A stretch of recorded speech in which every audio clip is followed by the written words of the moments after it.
presidente que no fue electo y que tuvo que asumir el cargo ante la renuncia de su antecesor, la crisis de la corrupción, la disolución del Congreso y ahora una pandemia. ¿Cuáles son las crisis que Martín Vizcarra tuvo que afrontar en 2 años de gobierno? Tras la renuncia de Pedro Pablo Kuczynski, Martín Vizcarra asumió el cargo el 23 de marzo del 2018 en medio de una crisis política. Desde el inicio de su gobierno, el ingeniero moqueguano tuvo que afrontar una serie de crisis. La primera de ellas, la red de corrupción en el sistema judicial, los audios de la vergüenza que llegaron a los medios de comunicación e indignaron a la ciudadanía, el caso de los cuellos blancos del puerto.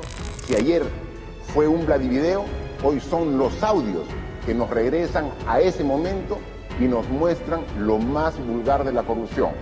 Durante su mensaje a la nación el 28 de julio del 2018, Vizcarra anunció la convocatoria a referéndum dirigido a 4 temas: la reforma del Consejo Nacional de la Magistratura, la bicameralidad, la prohibición de la reelección de congresistas y el financiamiento de los partidos políticos.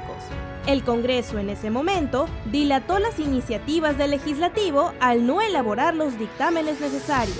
No fue hasta octubre que el legislativo aprobó el referéndum por unanimidad, siendo todos los temas respaldados por la ciudadanía, exceptuando el de la bicameralidad, por una distorsión de la naturaleza de la propuesta original. Tras ello, se creó la Junta Nacional de Justicia, un reemplazo del Consejo Nacional de la Magistratura.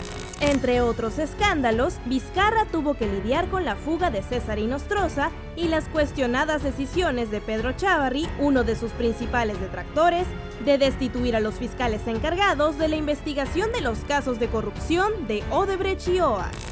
Nosotros no estamos de acuerdo con esa medida, sin embargo, tenemos que actuar respetando estrictamente las leyes y la Constitución.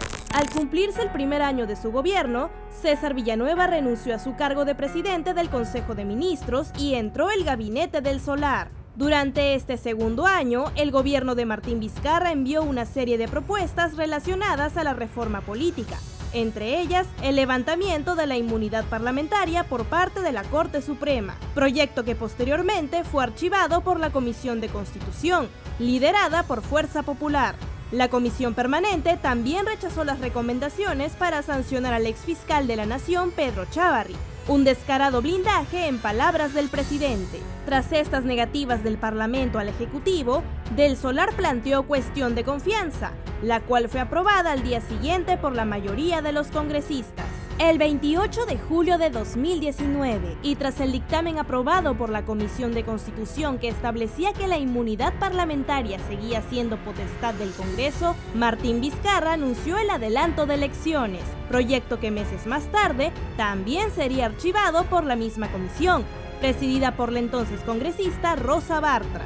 Ante esta negativa, Vizcarra anunció un nuevo proyecto de ley para modificar las reglas de la elección de los integrantes del Tribunal Constitucional e indicó que el primer ministro, Salvador Del Solar, plantearía una cuestión de confianza por esta propuesta. Llegado el día, la cuestión de confianza se planteó. Sin embargo, el Congreso continuó con la elección de los miembros del Tribunal Constitucional, lo que significaba para el Ejecutivo un rechazo fáctico de la cuestión de confianza. Es así que el presidente anunció en mensaje a la nación la disolución del Congreso y la convocatoria a elecciones congresales. He decidido disolver constitucionalmente el Congreso, a pesar de que el Parlamento, casi al mismo tiempo, aprobaba el pedido de Del Solar. Esta decisión fue acompañada de acusaciones y demandas en contra de Vizcarra por parte de la oposición, quienes sostenían que la medida era inconstitucional. Yo creo que lo que corresponde en este momento, la moción de vacancia que corresponde por transgresión del orden constitucional. Las elecciones congresales se llevaron a cabo en enero del 2020 y esta vez la población optó por no elegir por mayoría a un solo partido.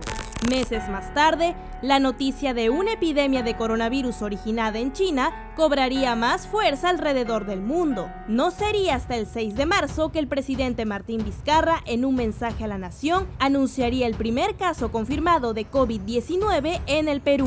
debo informar que en horas de la madrugada se ha confirmado el primer caso de infección por coronavirus COVID-19 en nuestro país. La pandemia llegó a nuestro país 3 meses después de su descubrimiento en Wuhan, China, y para evitar altos números de infectados y fallecidos, como ocurre ahora en Asia y Europa, el Ejecutivo empezó a tomar medidas para frenar su expansión en territorio peruano. Las primeras acciones tomadas fueron la prohibición de eventos públicos de más de 300 personas, la suspensión de clases en todos los niveles y la clausura de vuelos procedentes de Europa y Asia. Sin embargo, las medidas más radicales serían tomadas el domingo 15 de marzo del 2020. En mensaje a la nación, el presidente Martín Vizcarra declaraba al país en estado de emergencia, medida que implicaba el aislamiento social, el cierre obligatorio temporal de establecimientos que no brinden productos de primera necesidad y medicinas, la restricción de tránsito de vehículos particulares y finalmente toque de queda a partir de las 8 de la noche hasta las 5 de la mañana. Este 22 de marzo, Vizcarra cumple 57 años y el 23, 2 años en el gobierno. Fechas que el mandatario las pasará junto a su gabinete, afrontando las consecuencias de esta emergencia epidemiológica en nuestro país.